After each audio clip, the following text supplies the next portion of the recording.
army has given a... Well, Pakistan has to, the world has to realize that Pakistan will not improve. They will not correct themselves.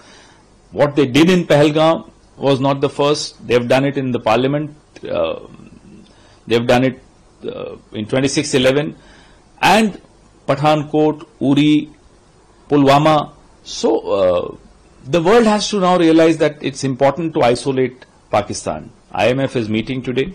We have demanded from the IMF that funds should not be given to a country which shelters and protects and produces terror. Yesterday they tried.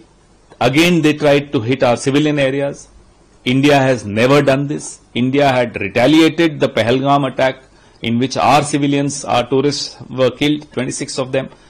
But even then India showed a lot of restraint and attacked only their terror camps. But look at Pakistan, they are still continuing to attack our civilian areas.